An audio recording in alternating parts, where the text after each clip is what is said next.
Assalamualaikum warahmatullahi wabarakatuh. Waalaikumsalam warahmatullahi wabarakatuh. Alhamdulillahilladzi anzala al-Qur'an hudan lin-nasi wa bayyinatin minal huda wal furqan. Wassalatu wassalamu ala asyrafil anam wa ala alihi wa ashabihil kiram, amma ba'du. Saudara-saudara kaum muslimin rahimakumullah. Setiap penganut agama di dunia ini mempunyai sesuatu kitab yang dianggapnya sebagai kitab suci. Orang Hindu punya kitab Weda. Orang Buddha punya kitab Sri Pitaka. Yahudi mempunyai Taurat. Nasrani mempunyai Injil. Penganut Konghucu punya kitab Tao Te Ching. Orang Majusi punya kitab Zen Avesta. Orang Kebatinan punya kitab Serat Centani, Hidayat Jati, Darmo Gandul, atau Gasoloco. Sementara kita umat Islam oleh Allah diberikan Al-Quranul Karim. Mengapa kita yakini Quran ini sebagai kitab suci? Pertama, ia bebas dari intervensi dan investasi manusiawi. Ia sepenuhnya, baik isi maupun redaksi, adalah produk dari Allah Subhanahu wa ta'ala. Kita yakini Quran kitab suci karena sampai hari ini belum ada seorang pun yang sanggup membuat seperti itu. Suatu kitab hanya dinamakan suci kalau dia bersih dari investasi dan intervensi manusia. Al-Quran ini sejak turunnya 14 abad yang lalu telah menantang. Wa in kuntum fi raibin mimma nazzalna ala abdina fa'tu bi suratin min misli. Apabila kamu ragu-ragu terhadap kebenaran Quran yang kami turunkan kepada hamba kami Muhammad, atau kamu menyangka Quran itu cuma bikinan Muhammad saja, cobalah kamu buat satu surah saja semacam Al-Quran. Apabila kamu tidak mampu melakukannya seorang diri, wada'u syuhada'akum, ajak seluruh teman-temanmu. Sejak tantangan ini turun 14 abad yang lalu, sampai hari ini, tidak seorang pun yang sanggup membuat satu surah saja semacam Al-Quranul Karim. Barangkali belum pernah ada yang coba-coba. Sudah. Di antaranya apa yang dilakukan oleh Musailamah Al-Kadzab. Dia mencoba membuat satu surah semacam Al-Quran yang kalimatnya sudah berbentuk bait-bait syair, tapi isinya jauh panggang daripada api. Yang kedua, kita yakini Quran sebagai kitab suci karena isi dan ajarannya sesuai dengan fitrah manusia. Suatu kitab dinamakan suci kalau ajarannya sejalan dengan fitrah manusia. Misalnya, manusia secara fitrah, kalau dia laki-laki, normal nafsu kepada perempuan, itu fitrah. Perempuan suka kepada laki-laki, itu fitrah. Kalau ada kitab suci, tapi melarang manusia untuk kawin, kesuciannya perlu diselidiki.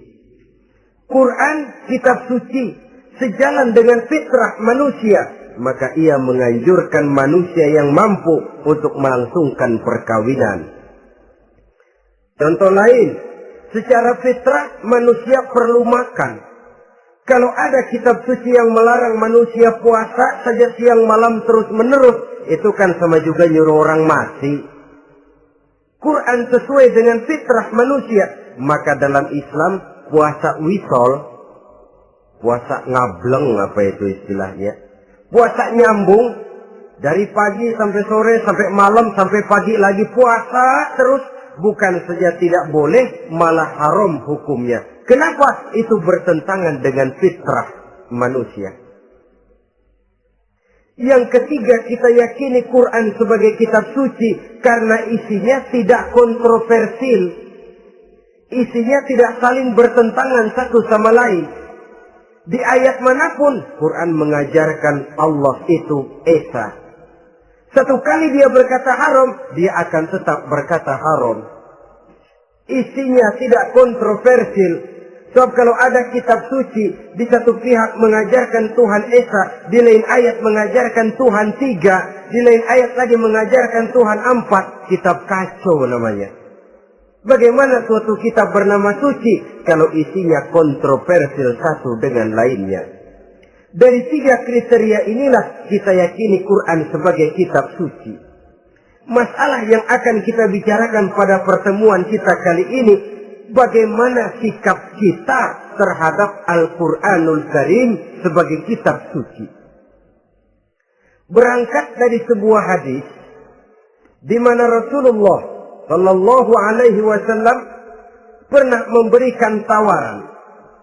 Beliau bersabda, "Man ja'ala al-Qur'ana amamahu qadahu ilal jannah, wa man ja'ala al-Qur'ana khalfahu saqahu ilan nar."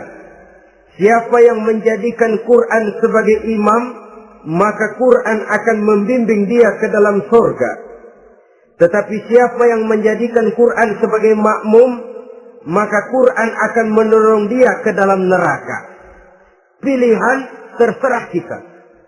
Siapa yang menjadikan Quran sebagai imam, ditempatkannya Al-Quran di depan, dia ikuti petunjuk dan ajaran Al-Quran, maka Quran akan membimbing dia ke surga.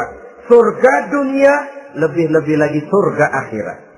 Tetapi sebaliknya, siapa yang menempatkan Quran di belakangnya, dia belakangi Al-Quran, dia belakangi perintah dan ajaran-ajaran Al-Quran, dia perturutkan hawa nafsunya dalam kehidupan ini, maka Quran akan mendorong dia ke dalam neraka. Ya, neraka dunia, lebih-lebih lagi neraka akhirat. Pilihan terserah kita. Saya mau tanya, kira-kira Quran dalam hidup kita jadi imam apa jadi makmum? Imam apa makmum? Kalau Quran jadi imam, artinya kita umat Islam jadi makmum. Resiko dan logika tentu. Makmum harus ngikuti imam. Imam takbir, makmum takbir. Imam ruku, makmum ruku. Imam sujud, makmum sujud. Imam tahiyat, makmum tahiyat. Itu namanya Quran jadi imam, kita jadi makmum. Artinya dalam terjemahannya pada kehidupan, kalau merah kata Quran, merah kita kata. Hijau kata Quran, hijau kita bilang. Ke barat kata Quran, ke barat kita pergi. Ke timur kata Quran, ke timur kita berangkat. Halal kata Quran, halal kata kita. Haram kata Quran, haram kita bilang. Itu Quran imam, kita makmum. Nyatanya kadang-kadang kontras. Nyatanya kadang-kadang paradok. Merah kata Quran, hijau dong kata kita. Halal kata Quran, remeng-remeng kata kita. Ke barat kata Quran, ke timur kita pergi. Dalam praktek kita mau jadi makmum, Quran kita suruh jadi imam. Kita sesuaikan Quran dengan selera kita. Mana-mana ayat yang menguntungkan, mana ayat yang sesuai dengan mau kita, itu yang kita baca kuat-kuat. Itu yang kita canangkan ke tengah masyarakat ramai. Tapi manakala Quran itu bertentangan dengan nafsu kita, bertentangan dengan gaya dan kepribadian kita, kita umpetin itu Quran. Kalau kita cuma umpetin lumayan, kadang-kadang kita tuduh Quran ketinggalan zaman. Kita anggap Quran tidak relevan lagi dengan situasi dan kondisi. Kalau sudah begitu, sudah menyeberang terlalu jauh namanya. Saudara-saudara kaum muslimin rahimakumullah. Inilah makna hadis Nabi yang diriwayatkan dari Imam Ali bin Abi Thalib, bersabda Rasul, "Man qara'al Qur'ana fastazharahu fa ahalla halalahu wa harrama haramahu adkhalahul jannah." Barang siapa yang membaca Al-Quran lalu memperhatikannya, kemudian menghalalkan yang halal dan mengharamkan yang haram, maka Allah akan memasukkan orang itu ke dalam surga. Ya surga dunia, ya surga akhirat. Apabila kita renungi hadis ini, maka untuk berimam kepada Al-Quran ada 3 jalan utama yang harus kita laksanakan. Pertama, dari kalimat man qara'al Qur'an, barang siapa yang membaca Al-Quran. Ini artinya siapa yang ingin menjadikan Quran sebagai imam di dalam kehidupan, jalan pertama yang harus ditempuhnya menanamkan kegemaran membaca Al-Quranul Karim. Al-Quran gharibun fima baina qaumin la yaqra'una. Quran akan jadi asing, Quran akan jadi aneh kalau terletak di tengah rumah orang Islam yang tidak suka membaca Al-Quranul Karim. Jadi langkah pertama, tanamkan kegemaran membaca Al-Quran. Saya tidak menyalahkan kalau remaja kita gandrung kepada Stevie Wonder. Baik kalau mereka senang kepada suara emasnya Michael Jackson atau suaranya Madonna. Tapi kalau sampai harus mengalahkan kecintaan mereka kepada membaca Al-Quran, ini ironi. Sebagai orang tua, kalau anak-anak kita buta huruf Latin, katanya menghambat pembangunan. Bahkan pemerintah saja menggalakkan bebas 3B itu. Buta aksara diantaranya, supaya rakyat bisa membaca huruf Latin. Kalau anak-anak kita buta huruf Latin, katanya menghambat pembangunan. Bagaimana kalau anak-anak kita buta huruf Quran? Jelas saja menghambat proses kesadaran dan kebangkitan dari dunia Islam itu sendiri. Satu contoh ringan. Dulu sebelum pembangunan merata, listrik belum lagi masuk desa, kampung gelap, rumah pakai lampu minyak. Kalau kita masuk kampung, terasa banyak orang Islam. Kenapa? Di rumah sebelah sana kita dengar anak muda sedang latihan baca rawi. Sebelah sini ibu-ibu sedang selawatan. Di rumah sana remaja sedang baca Quran. Pembangunan maju, listrik masuk desa. Alhamdulillah. Tapi apa yang kemudian terjadi? Proses pergeseran nilai. Setelah listrik masuk desa, radio main kenceng-kencengan. Televisi main gede-gedean. Baca Quran sudah barang aneh, langka. Tengoklah sekarang kalau kita masuk kampung, ada yang remaja sedang baca Quran. Rasanya kok aneh, nggak umum. Sesuatu yang baik malah menjadi nilai-nilai keanehan. Saudara-saudara kaum muslimin rahimakumullah, tanamkan kegemaran membaca. Dalam satu hadis Nabi pesan, nawiru buyutakum bitilawatil Quran. Sinari rumah tanggamu dengan bacaan Quran. Sebab listrik ini cuma bisa menerangi gelap, tapi tidak akan sanggup menerangi hati manusia. Quran produk Allah dibaca dalam segala keadaan, tepat dan pantas. Lihat saja, orang sedih baca Quran, terhibur.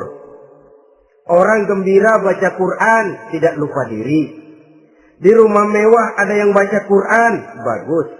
Di gubuk reot di pinggir kali ada yang baca Quran, cocok. Orang kawin dibacakan Quran, bagus. Orang mati dibacakan Quran, tidak jelek. Dalam segala keadaan, in all season, bahasa kerennya, dia pantas dibaca. Saudara-saudara, bahkan orang sakit gigi pun kalau dengar baca Quran, tidak marah. Coba lihat. Dia senang benar lagu Michael Jackson, tapi giliran sakit gigi. Coba setelin lagu Michael Jackson, kalau nggak mencah-mencah. Kamu gila apa nggak tahu saya lagi sakit gigi? Tapi coba bacakan Quran. Dia pasti tidak marah. Begitu besar daya pengaruhnya. Bahkan Abu Jahal sama Abu Lahab pernah rapat. Kata Abu Jahal sama Abu Lahab, Mas Lahab, gini loh Mas. Kenapa? Ini saya pikir-pikir salah satu yang menyebabkan kenapa saudara kita banyak ikut ajaran Muhammad. Mereka kalau sudah dengar bacaan Quran terpesona. Jadi kita blokir saja. Caranya gimana? Kasih pengumuman kepada Quraisy, jangan sekali-kali mau dengerin Muhammad baca Quran. Kamu juga jangan. Dan kamu, saya pun begitu. Mari kita janji, tidak mau dengar bacaan Quran. Salaman. Pulang ke rumah masing-masing. Dapat 1 hari tahan, 2 hari bertahan, 3 hari, seminggu ke atas. Abu Jahal mulai ada semacam rindu. Kangen pengen dengar ayat Quran. Karena secara pribadi dia mengakui keindahan gaya bahasanya jauh lebih tinggi dari kemampuan penyair Quraisy. Isi ajarannya sangat dalam dan menyentuh segi-segi kehidupan manusia. Nggak tahan Abu Jahal kayak dikilikin hatinya. Keluar rumah mindik-mindik, ngumpet-ngumpet. Ngempet di rumah Nabi. Pengen dengar Nabi baca Quran. Rupanya Abu Lahab sama. Pikir Abu Jahal, Abu Lahab nggak bakalan keluar. Abu Lahab berpikir, Jahal pasti di rumah. Dua-duanya bareng berangkat ke rumah Nabi. Cuma yang satu dari sebelah barat, yang satu dari sebelah timur. Ngempet, ketemu di sudut, sama-sama kaget. Jahal, loh kamu Lahab? Iya, kamu ngapain? Lah kamu ngapain? Akhirnya sama-sama malu, sama-sama tidak bisa menahan diri, akhirnya sama-sama ngakuin. Bagaimanapun kita harus akui bahwa Al-Quran ini mengandung daya pesona yang sangat luar biasa. Itu dari segi bacaan. Belum lagi dari segi ajaran, belum lagi dari segi isi. Tanamkan kegemaran membaca Al-Quran. Sampai-sampai Nabi katakan, Innal ladzi laisa fi jawfihi syai'un minal Quran kal baitil kharib. Orang yang dari tenggorokannya belum pernah keluar ayat Quran barang sepotong pun, belum pernah ngaji barang seayat pun, itu orang kata Nabi kal baitil kharib, kayak rumah kosong. Rumah kan kalau kosong biar bagus, mewah, besar, perabotannya lengkap. Kalau kosong, angker.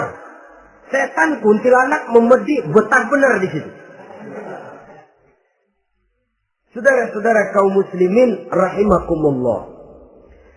Dalam satu percontohan Nabi mengatakan begini. Masalul mu'minil ladzi yaqra'ul Qur'an kamasalil utrujah. Rihuha thayyibun wa ta'muha murr wa ta'muha thayyibun. Orang mukmin yang suka membaca Quran adalah ibarat buah utrujah. Baunya wangi, rasanya lezat.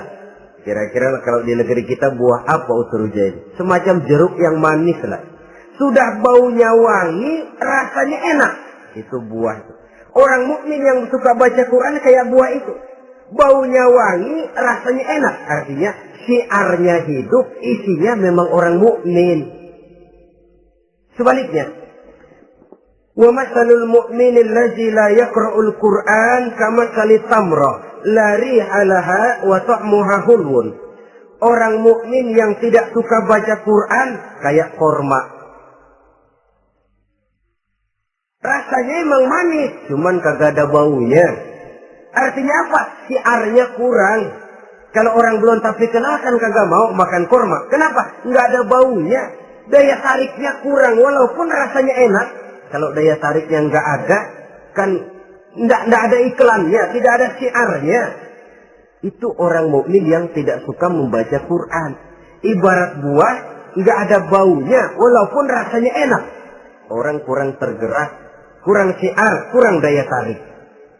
Sebaliknya, wa masalul munafiq allazi yaqra'ul Qur'an kamasalir raihanah rihuha thayyibun wa ta'muha murrun.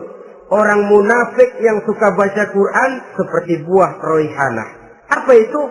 Baunya wangi, rasanya pahit.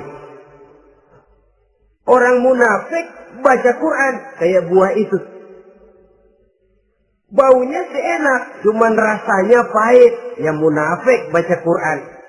Syiarnya sih lumayan, daya tariknya hebat, isinya munafik. Nah, paling jelek orang munafik yang gak suka baca Quran. Wa masalul munafiqil ladzi la yaqra'ul Qur'an kamasalil hanzalah laisa laha rihun wa ta'muha murrun. Orang munafik yang tidak suka baca Quran seperti buah hanzalah, sudah enggak ada baunya, rasanya pahit lagi. Kalau buah pacek kali. Udah baunya kagak ada, kalau dimakan bikin orang celeng. Saudara-saudara kaum muslimin rahimakumullah, tanamkan kegemaran membaca Al-Qur'an, karena membaca Al-Qur'an merupakan ibadah yang besar. Bahkan kata Nabi, afdalu ibadati abdi qiraatul Qur'an. Nilai ibadah yang paling baik dari hambaku adalah ibadah membaca Al-Qur'an. Dalam sholat pahalanya lebih besar di luar sholat daripada di luar sholat. Dengan wudu pahalanya lebih besar daripada tanpa wudu. Mengerti pahalanya lebih besar daripada tidak mengerti. Tapi tidak mengerti pun jangankan membaca, mendengar saja orang baca Quran dengan baik sudah didoakan untuk mendapat rahmat. Berpahala mendengar bacaan Al-Quran walaupun tidak mengerti. Apalagi membaca sendiri, apalagi mengerti apa yang kita baca, tentu pahala itu akan jauh lebih besar.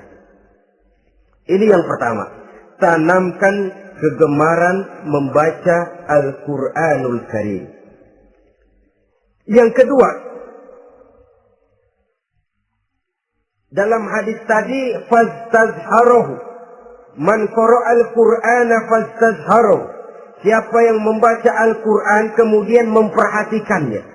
Jadi kalau kita mau berimam kepada Al-Quran, setelah menanamkan kegemaran membaca, yang kedua, perhatikan, pahami isinya.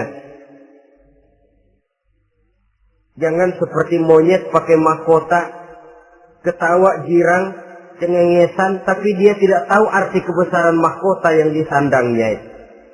Bangga dengan Al-Quran, tapi apa kandungannya kita tidak mengerti. Untuk memahami Al-Quran ini, caranya bagaimana? Tentu mudah saja. Seperti contoh, kalau kita ingin mengerti caranya bikin tahu, jangan bertanya kepada montir mobil. Montir mobil ahli betul urusan mesin. Tapi kalau urusan tahu, tanya dong tukang tahu. Untuk mengerti rahasia dan seluk-beluk Al-Quran, kita harus bertanya kepada orang yang memahami seluk-beluk Al-Quran. Para ulama, para kiai, para ustadz, yang kita tahu kualitas keilmuannya, kita yakini loyalitas dan integritasnya kepada Islam ini. Kenapa? Ayat-ayat Quran itu elastis. Dia dibawa kemana saja mau. Ditafsirkan menurut kemauan orang bisa. Paling celaka kalau yang belajar tidak punya dasar, yang mengajar punya maksud lain. Sesat dan menyesatkan. Yang ngajar punya nafsu ambisi. Yang belajar tikus budek. Yang memang tidak punya dasar apa-apa. Sekali belajar langsung tafsir. Cara wudhu yang baik saja belum ngerti. Cara rukuk dan sujud yang baik saja belum bisa. Yang membatalkan sholat apa ndak bisa, ndak ngerti. Sekali langsung. Ndak, supaya kita langsung saja belajar langsung Al-Quranul Karim. Tidak jelek. Cuma akan lebih baik kalau sebelumnya ada unsur penunjang dari nilai-nilai keilmuan dalam Islam ini. Disinilah perlunya menghidupkan majelis-majelis taklim. Sebab kalau Al-Quran hanya dipahami dan dikutak-kutik menurut maunya rasio saja, kekuatan rasio terbatas. Saya akan khawatir nantinya akan timbul pendapat-pendapat di mana Al-Quran disesuaikan dengan otak. Bukan otak ikuti Quran, tapi Quran disuruh ngikuti otak. Contoh yang dekat saja, kalau saudara ngukur kayu pakai meteran, itu kira-kira meteran ikut kayu, apa kayu ikut meteran? Ayo, kira-kira kayu ikut meteran, apa meteran ikut kayu? Meteran ikut kayu. Bagus. Kalau meteran ikut kayu, artinya nggak ada meteran benar di dunia ini. Kayunya kependekan, meterannya dipotong. Kan begitu loh. Meteran ikut kayu namanya. Bukan meteran ikut kayu, tapi kayu yang harus ikut meteran. Otak harus ikut wahyu. Jangan wahyu disuruh ikut otak. Manusia ikut Quran, jangan Quran disuruh ikut manusia. Dan kaum orientalis, ya, orang barat di luar Islam yang mendalami, mempelajari Islam dengan tujuan mencari kelemahan Islam untuk menghantam umat Islam. Itu sengaja mencari ayat-ayat yang mereka kumpulkan untuk menghantam umat Islam. Supaya mereka meragukan Qur'annya untuk kemudian pada suatu saat meninggalkan Qur'an sama sekali. Timbullah pendapat ada ayat Qur'an yang sudah tidak sesuai lagi katanya dengan situasi dan kondisi. Seolah-olah otak manusia sudah jauh lebih pintar daripada Al-Qur'anul Karim. Saudara-saudara kaum muslimin rahimakumullah. Inilah yang kita berlindung dari Allah. Sebab secara demikian dengan kata lain kita secara tidak sadar sudah mengurangi kemahamutlakan dan kesempurnaan dari Allah Subhanahu wa taala. Untuk memahami Al-Qur'an maka kita harus bertanya kepada ahlinya, mengaji, menghidupkan majelis-majelis taklim. Jangan sampai Al-Quran menjadi awam di tengah masyarakat Islam sendiri. Ini jalan yang kedua, memahami isinya.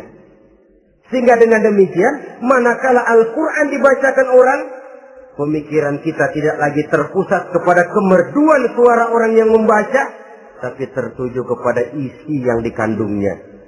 Sehingga dalam kondisi semacam itu, boleh jadi tiap kali dibacakan Al-Quran, nilai iman makin tambah. Kita dengar orang baca, Alam taro kaifa fa'ala rabbuka bi ashabil fil. Terbayang oleh kita bagaimana Raja Abrahat dengan pasukannya mau menghancurkan Ka'bah. Bagi Allah cukup menurunkan burung ababil, hancur lebur Abrahat, raja besar dengan seluruh pasukan gajahnya. Berantakan dibuatnya cuma dengan burung ababil. Allah maha besar, Allah maha kuasa. Tambah iman. Kalau tidak, ya seperti yang banyak terjadi. Quran menceritakan azab, kita malah kesenangan. Walakum azabun alim. Kamu akan mendapat azab yang pedih. Kita teriak di pojokan, toyib, toyib. Allah, alhamdulillah. Digambarkan azab malah baik-baik. Bahwa kita suka, kita gemar kepada bacaan Quran dengan suara yang merdu, alhamdulillah. Akan lebih baik lagi kalau kita mengerti apa yang dibacanya. Sebab perintah membaca tersirat makna perintah untuk memahami. Perintah memahami tersirat makna untuk mengamalkan. Dengan kata lain, kita hanya bisa mengamalkan Quran dengan baik kalau kita mengerti isinya. Kita hanya bisa mengerti isinya kalau kita rajin membacanya. Baik membaca yang tersirat, baik membaca yang tersurat dengan petunjuk para alim ulama, para kiai, dan orang-orang yang ahli di bidang itu. Saudara-saudara kaum muslimin rahimakumullah, inilah jalan kedua. Upayakan memahami isinya. Hidupkan kajian-kajian agama. Hidupkan majelis-majelis taklim. Jangan sampai Al-Quran asing di hati kita sendiri. Jangan sampai kita awam terhadap makna kandungan dan ajaran Al-Quran. Sementara kita yakini bahwa dialah yang akan bisa membimbing kita menuju kebahagiaan sejak dari dunia sampai ke akhirat nanti. Jalan ketiga untuk berimam kepada Al-Quran, setelah menanamkan kegemaran membaca, lalu berupaya memahami isinya, yang ketiga adalah mengamalkannya dalam kehidupan sesuai dengan kemampuan yang kita miliki. Quran tidak akan membawa berkah Kalau ajaran yang terkandung di dalamnya kita baca, tapi kemudian kita injak-injak dalam praktek kehidupan. Quran mengatakan riba haram, tapi praktek kita dalam hidup malah senang betul kepada riba. Quran mengajarkan jagalah kesatuan persatuan dan ukhuwah Islamiyah. Praktek yang kita lakukan malah centang perenang, malah saling bertolak belakang, malah kadang menjegal kawan seiring, menggunting dalam lipatan, ramai kita dengan kita. Lalu kelemahan pun menjadi kenyataan di mana-mana. Quran sekali lagi tidak akan membawa berkah kalau yang kita baca kita injak-injak. Tentang pengamalan Al-Quran ini, Allah Subhanahu wa ta'ala mengklasifikasi manusia dalam firman-Nya. Tsumma awrasna al-kitaba allazina istafaina min ibadina. Kemudian kami wariskan Al-Quran ini kepada hamba-hamba kami yang kami pilih. Ya Allah, coba saja kita lihat ayat ini. Quran kitab pilihan, diberikan kepada umat pilihan, yaitu kita-kita ini. Lalu bagaimana umat pilihan ini setelah menerima Al-Quran? Terbagi dalam 3 kelompok besar. Pertama kata Allah, فَمِنْهُمْ ظَالِمٌ لِنَفْسِهِ. Di antara mereka ada yang setelah menerima Al-Quran, kemudian zalim kepada dirinya sendiri. Artinya, hanya mulutnya saja yang menerima Al-Quran, tapi perbuatannya menginjak-injak Al-Quran. Orang semacam ini tidak zalim kepada Allah, tidak zalim kepada Rasulullah, tetapi orang semacam ini zalim kepada dirinya sendiri. Dia terima Quran dengan mulutnya, tapi dia injak-injak Quran dengan perbuatannya. Na'udzubillah summa na'udzubillah. Kelompok yang kedua, faminhum muqtasid. Di antara mereka ada yang setelah menerima Al-Quran lalu muqtasid. Muqtasid ini 50-50. Ngambil jalan tengah. Ajaran Quran dipakai, ajaran setan dikerjain. Artinya juga perintah Quran oke, larangan Quran ho-oh. Saudara-saudara, malaikat bingung bagaimana monternya nih anak ini. Perintah Quran dikerjain, larangan Quran juga dikerjain. Ini muqtasid. Nah, yang ideal adalah golongan yang ketiga kata Allah, wa minhum sabiqun bil khairati biiznillah. Di antara mereka ada lagi yang setelah menerima Al-Quran lalu berlomba-lomba melaksanakannya, berlomba-lomba mengamalkan kebaikan, dan itu hanya bisa terjadi biiznillah, dengan izin dari Allah. Hidayah, saudara-saudara.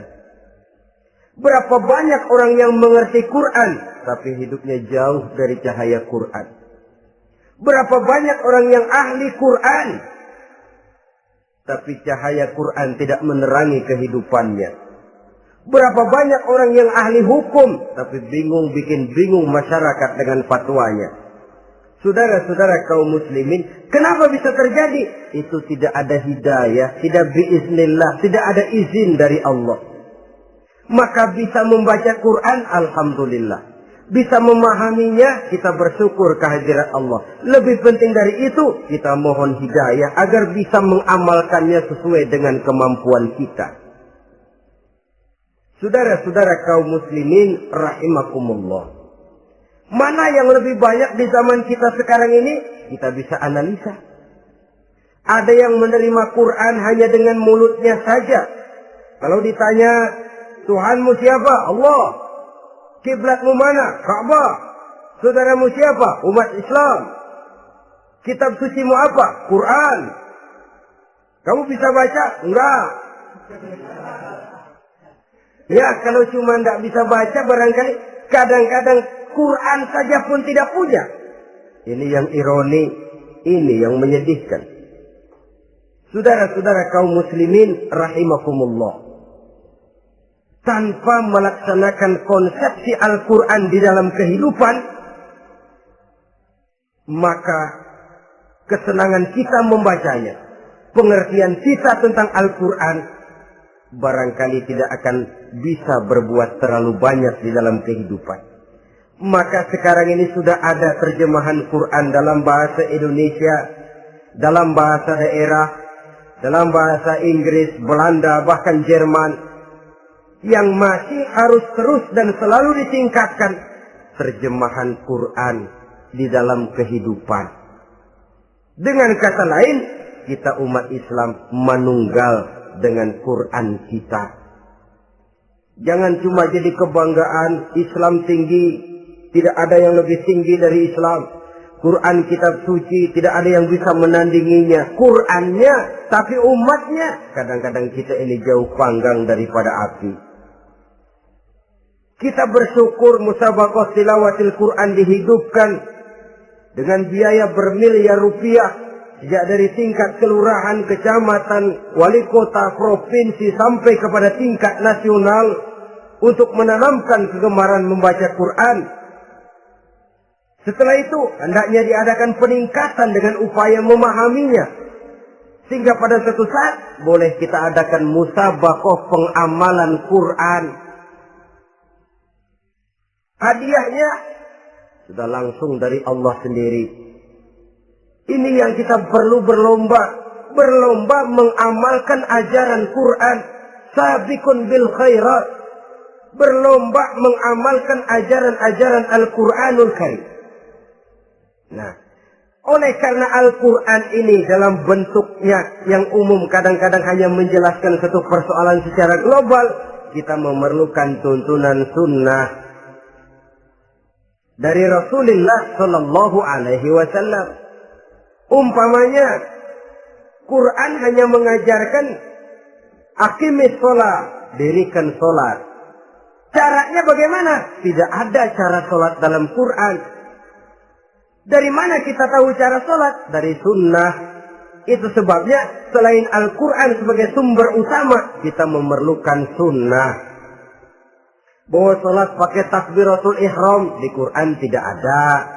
Bahwa sholat pakai tahiyat dalam Quran tidak ada. Jadi kalau orang cuma Quran saja, tidak ada sunnah itu, ya bagaimana kita bisa sholat? Quran cuma mengatakan wa atimul hajja wal umrata lillah, laksanakan haji dan umrah karena Allah. Bagaimana manasik haji? Bagaimana cara sa'i? Bagaimana cara wukuf? Bagaimana cara melontar? Tidak ada dalam Quran. Yang memuat itu tidak lain sunnah. Untuk memahami Quran dan sunnah ini, kita memerlukan orang yang menguasai Quran dan sunnah. Oleh karena itu, kita perlu petunjuk kepada para ulama. Itu sebabnya Quran sendiri mengatakan, wa in tanaza'tum fi syai'in farudduhu ila Allahi wa rasulih. Apabila kamu berbeda pendapat tentang suatu persoalan, kembalikan kepada Allah dan Rasulnya. Kembalikan kepada Allah artinya kembalikan kepada Quran. Kembalikan kepada Rasul maksudnya kembalikan kepada sunnah. Siapa yang mengerti Quran dan sunnah? Para ulama yang kualitas ilmunya kita yakini, loyalitas dan kredibilitas serta integritas keislamannya bisa menjadi panutan. Saudara-saudara kaum muslimin rahimakumullah. Dengan demikian, kalau orang berkata, langsung saja memahami Quran. Sekarang kan sudah banyak terjemahannya. Tidak usah lewat ulama-ulamaan. Saya tidak mencela, cuma agak mengkhawatirkan. Kalau dia memahami Quran cuma sekedar lewat terjemahannya saja, sangat mungkin jadi dia bisa salah paham. Kita memerlukan bantuan sunnah. Kita memerlukan petunjuk para ulama yang menguasai di bidang itu. Kembalikan kepada Quran dan sunnah artinya bertanya kepada orang yang memahami Quran dan sunnah. Nah, dengan begitu kan akan terjadi perbedaan pendapat. Perbedaan pendapat sesuatu yang halal sepanjang tidak menyebabkan kita berpecah belah. Halal berbeda pendapat. Asal diletakkan pada proporsinya. Apalagi kalau perbedaan pendapat itu cuma masalah teknis, bukan masalah prinsip. Kenapa tidak pulang saja kepada tuntunan Quran? Lana a'maluna walakum a'malukum. Kami akan mengamalkan amalan yang kami yakini benarnya. Saudara persilahkan mengamalkan amalan yang saudara yakini benarnya. Sama-sama punya alasan, sama-sama punya dalil. Tidak usah saling menyalahkan. Tidak usah saling mengklaim, merasa yang paling benar, orang lain salah semua. Kemukakan argumen, jangan sentimen. Harus dengan semangat mencari kebenaran, bukan untuk mencapai kemenangan. Kalau sentimen lebih penting dari argumen, kalau kemenangan lebih diutamakan dari mencari kebenaran, yang berlaku kadang-kadang gengsi. Kalau sudah gengsi, yang bicara emosi. Kalau sudah emosi, istilah kita di kampung, ngambek. Gedean ilmunya sama amboknya. Kadang-kadang, saya kalau nggak jadi imam, nggak mau sembahyang di situ. Kalau nggak jadi imam, orang lain dianggapnya kagak sah sembayangnya. Pokoknya kalau nggak ngaji sama saya, Islamnya kurang bener. Mengklaim. Perbedaan pendapat wajar, halal, asal tidak menyebabkan kita berpecah belah. Dan sewajarnya kita lebih berusaha mencari titik pertemuan, memperbesar persamaan, dan bukan mengutak-utik perbedaan. Kadang-kadang inilah penyakit kita nih. Satu kunut, satu tidak sembahyang subuhnya. Bisa RT. Satu usoli, satu tidak. Bisa RW. Satu azan sekali Jumatan, satu dua kali. Bikin masjid lagi. Kenapa bukan persamaannya yang dicari? Kenapa justru perbedaannya yang diperbesar? Yang masalah macam ini sampai kiamat tidak pernah selesai. Kan lebih baik kalau kita ditanya orang, Pak, sholat subuh itu pakai kunut apa tidak sih? Kalau saya pakai. Kalau yang tidak pakai kunut bagaimana Pak? Betul, kata yang tidak pakai. Jadi yang pakai kunut betul? Betul, karena saya pakai kunut. Yang tidak juga betul? Betul, kata yang tidak pakai. Kalau yang kunut betul, yang tidak kunut betul, lalu yang salah yang mana Pak? Yang salah yang subuh nggak sembahyang. Lebih objektif, proyek garapannya ada, umat tidak berpecah belah. Yang konyol, kadang-kadang khutbah Jumat pakai membongkar khilafiyah, menghantam tahlil, menghantam kunut. Selesai sembahyang Jumat, apa yang terjadi? Umat resah, masyarakat gelisah, polemik timbul, masalah tidak terselesaikan. Orang jadi khotib itu raja dalam mimbar Jumat, siapa yang mau bantah dia? Kalau memang mau buka itu persoalan khilafiyah, buka dalam forum khusus. Adakan pengajian, jelaskan masalahnya secara luas, mendasar. Jangan mengklaim dan memponis. Berikan kebebasan kepada umat untuk menilai masalahnya selesai. Yang tidak puas bisa bertanya. Saudara-saudara, sudah lewat masanya kita meributkan soal itu. Sudah datang waktunya di mana kita lebih mementingkan dan membicarakan masalah-masalah yang lebih mendesak dihadapi oleh umat. Kemiskinan misalnya, kebodohan misalnya, keterbelakangan umpamanya, peluang untuk mendapatkan pendidikan yang layak bagi anak-anak kita yang berotak cerdas tapi tidak punya kemampuan ekonomi umpamanya.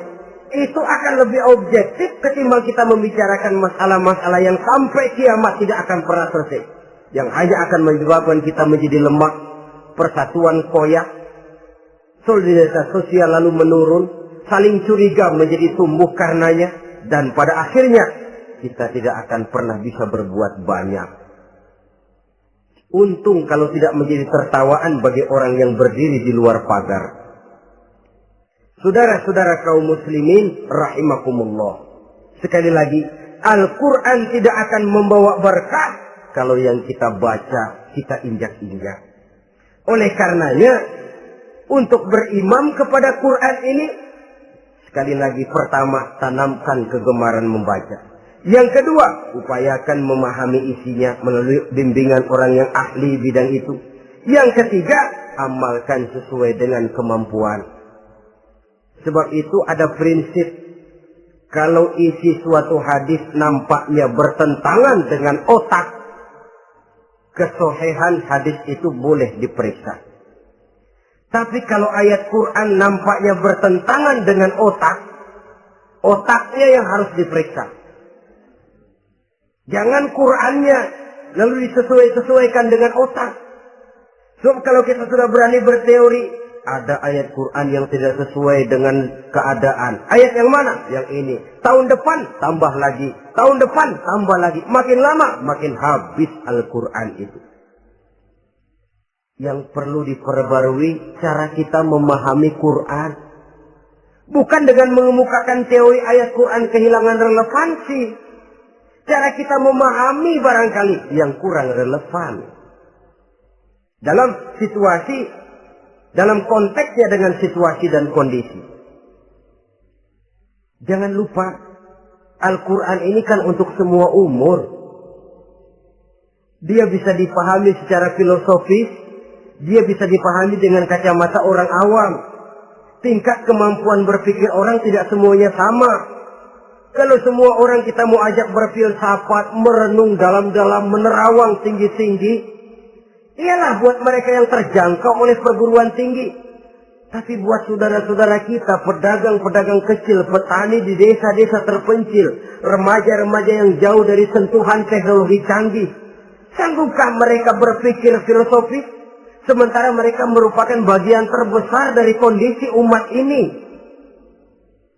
Saudara-saudara kaum muslimin, oleh karenanya ditentang membaca, memahami dan mengamalkan, Rasulullah Sallallahu Alaihi Wasallam pernah memberikan sugesti. Beliau bersabda, "In aradtum aisas su'ada," apabila kamu menginginkan kehidupan yang bahagia, hidup seperti hidupnya orang-orang yang bahagia, dan tentu ini keinginan kita semua. Wa mautas syuhada, dan menginginkan mati sebagai matinya para syuhada, para pahlawan pembela agama, orang yang mati syahid. Wah, ini sudah tidak duanya ini. Hidup mulia, mati syahid. Dapat dua-duanya. Wan najata yaumal hasri, dan ingin mendapat keselamatan pada hari hasyar, hari pengumpulan manusia di padang mahsyar. Wa zilla yaumal harri, dan mendapat perlindungan dari Allah pada hari yang sangat panas. Wal huda minadh dhalalah, dan mendapat petunjuk dari kesesatan. Nah, ini keinginan semua orang. Kan yang kita cari apa sih? Hidup bahagia. Biar ndak kaya asal bahagia, sudah enak. Lalu apalagi? Matinya sebagai syahid. Kemudian di hari pengumpulan nanti mendapat keselamatan. Lalu pada saat orang lain kepanasan kita mendapat perlindungan. Kemudian orang lain kebingungan kita mendapat petunjuk. Kalau ini yang diinginkan kata Nabi, resepnya fa'adimu qiraatal Quran. Maka lazimkan, biasakan olehmu membaca Quran. Tidak ada terlambat.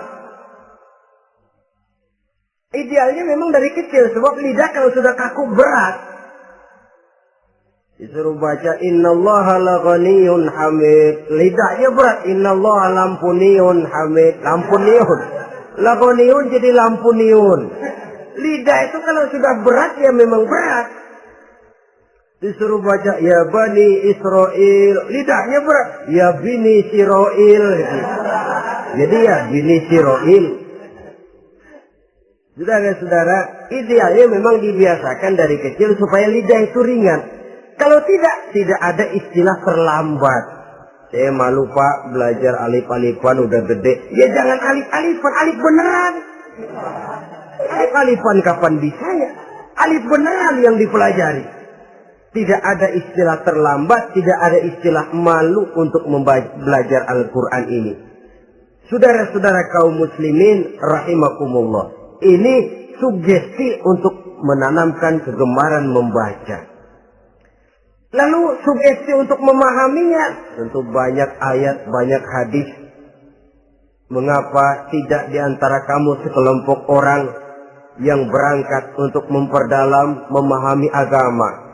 Falaula nafaro min kulli firqatin minhum ta'ifatun liyatafaqahu fid din.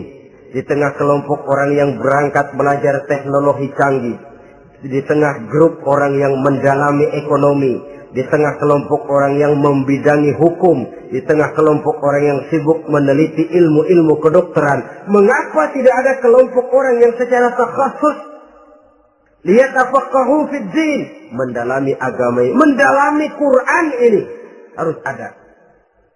Lalu sugesti untuk mengamalkan Al-Quran kelihatan dari peringatan Allah yang kita bisa temukan pada surah Toha ayat 124 sampai dengan 127. Wa man a'rada an zikri, barang siapa yang berpaling dari peringatanku, kata Allah, barang siapa yang berpaling dari Al-Quran ini, dia terima Al-Quran, dia imani Quran, tapi dia berpaling dari ajarannya, dia injak-injak apa yang seharusnya dia amalkan, dia perturutkan hawa nafsunya, maka kata Allah, fa inna lahu ma'isyatan dhanka, dia akan diberikan satu penghidupan yang sempit. Inna lillahi wa inna ilaihi raji'un.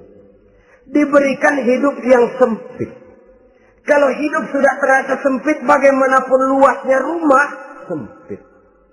Kalau hidup sudah terasa sempit, bagaimanapun banyaknya harta, sumpek. Kalau sudah hidup ini terasa sempit, bagaimanapun luasnya pergaulan, tidak ada tempat kita bertanya, melarikan persoalan, membagi rasa. Siapa yang berpaling dari Quran, dia akan diberikan penghidupan yang sempit. Bukan dagangnya tidak untung, bukan kerjanya tidak digaji, tapi kesempitan hati lebih bahaya loh dari kesempitan ekonomi. Itu di dunia. Di akhirat, wa nahsyuruhu yaumal qiyamati a'ma. Di akhirat nanti dia akan dikumpulkan oleh Allah dalam keadaan buta. Ya Allah, ya Rasul. Padahal ke akhirat kita baru tumben. Sekali ke akhirat buta. Masya Allah. Di tempat kita lahir saja, kalau tadinya kita melihat, tahu-tahu menjadi buta, kita bingung. Padahal jalan sudah pernah kita lihat, arah sudah pernah kita tahu. Bagaimana di padang mahsyar nanti? Kemana jalan yang akan ditempuh? Kepada siapa kita hendak bertanya? Mana teman, mana istri, mana anak? Buta pula kita. Satu kesengsaraan yang merupakan puncak kesengsaraan. Dikala itu orang yang semacam tadi protes. Rabbi, lima hasartani a'ma wa qad kuntu basira. Wahai Allah, kenapa hari ini saya dikumpulkan dalam keadaan buta? Padahal ketika di dunia dulu saya melihat, saya menyaksikan gunung yang menjulang tinggi ke angkasa. Saya melihat lautan yang luas terhampar biru membentang. Saya saksikan tanah, sawah luas menguning. Saya saksikan keindahan alam. Di dunia saya melihat Allah. Kenapa sekarang saya dikumpulkan dalam keadaan begini? Protes dia, tidak terima dia. Allah jawab, kadzalika atatka ayatuna fanasisaha. Kata Allah, begitulah memang. Dahulunya waktu di dunia telah datang ayat-ayat kami kepadamu. Telah turun Al-Quran. Telah datang agama. Fanasisaha. Tapi kamu lupakan dia. Kamu lupakan Quran. Kamu lupakan Islam. Datang ayat, turun Quran, turun agama. Kamu belaga filon. Kamu belaga enggak tahu. Wa kadzalikal yauma tunsa. Maka hari ini pun begitulah kamu dilupakan. Sebagaimana dulu waktu di dunia, kamu telah melupakan ayat-ayatku, melupakan kitabku, melupakan ajaran-ajaranku. Hari ini kamu pun dilupakan. Seolah-olah Tuhan cuma nggak bilang, mereka protes, Tuhan, kenapa saya buta padahal di dunia saya ngelihat. Kata Tuhan, kalau bahasa kita, lu rasain. Lu sih, kenapa dulu di dunia? Pura-pura nggak lihat. Kenapa waktu di dunia? Pura-pura nggak tahu. Kenapa waktu di dunia? Kamu lupakan Quran. Maka hari ini pun engkau kami lupakan. Wa kadzalikal yauma tunsa. Wa kadzalika najzi man asrafa walam yu'min bi ayati rabbih wal azabul akhirati asad wa abqa. Demikianlah kami membalas orang yang berlebih-lebihan, orang yang melampaui batas dan tidak mau beriman kepada ayat-ayat Tuhannya, dan sungguh siksa akhirat itu lebih dahsyat dan lebih kekal. Siksa dunia mungkin kelaparan, kekurangan ekonomi, kekurangan pakaian, tapi berapa hari paling lama seumur manusia? 70 tahun umur kita, ya paling lama begitulah. Tapi siksa akhirat, kesengsaraan akhirat, kesengsaraan neraka, asyaddu wa abqa, lebih dahsyat dan lebih kekal. Di zaman sekarang orang bukan cuma berbuat potong kompas, berpikir pun potong kompas, berpikir pun ngambil jalan pintas. Dia lebih memilih kesenangan yang sedikit dengan mengorbankan kesenangan yang abadi. Dia mengejar surga yang sebentar dengan menghancurkan surga yang kekal. Dicarinya surga dunia, hidup cukup, rumah bagus, makan bagus, pakaian bagus, istri bagus, dengan menghalalkan segala macam cara, berpaling daripada kehidupan agama, lalu menginjak-injak Al-Quranul Karim. Kita berlindung kepada Allah, jangan sampai dimasukkan dalam kelompok yang di akhirat nanti dibangkitkan dalam keadaan buta. Na'udzubillah summa na'udzubillah. Di sini kita terkesan dengan apa yang dikatakan Sayyid Muhammad Abduh, al-Islam mahjubun bil muslimin. Kebesaran Islam kadang-kadang tertutup oleh tingkah laku umat Islam sendiri. Keluhuran dan kesempurnaan Al-Quran tertutup oleh kebodohan umat Islam. Sedangkan untuk mengungkapkan rahasia Al-Quran ini diperlukan keahlian yang kompleks. Saudara yang di Fakultas Teknik belajar teknologi, buka rahasia Quran di bidang teknologi. Saudara yang di bidang kedokteran, buka rahasia Al-Quran di bidang kedokteran. Saudara yang ahli geologi, pelajari struktur kulit bumi dengan mengungkap rahasia Al-Quran. Sehingga pengkajian kita tentang teknologi, pengkajian kita tentang angkasa luar, pengkajian kita tentang anatomi manusia akan berakhir kepada subhanaka ma khalaqta hadza batila. Ya Allah, tidak satu pun yang engkau ciptakan ini sia-sia. Perut bumi mengandung minyak, timah, kekayaan yang berharga untuk manusia. Mempelajari angkasa luar bisa memahami musim dan menyelamatkan manusia. Mempelajari rimba belantara, teknologi canggih, akhirnya akan memperkuat nilai-nilai iman. Menerjemahkan ajaran Quran lewat disiplin ilmu yang kita kuasai masing-masing, untuk kemudian bekerja sama bahu-membahu dalam rangka mengimani Al-Quran, mengamalkan Al-Quran, dan mengawal keluhuran Al-Quranul Karim yang atas dasar tuntunannya kita hidup, untuknya kita berjuang, dan dalam bimbingannya kita ingin kembali menghadap Allah Subhanahu wa Ta'ala.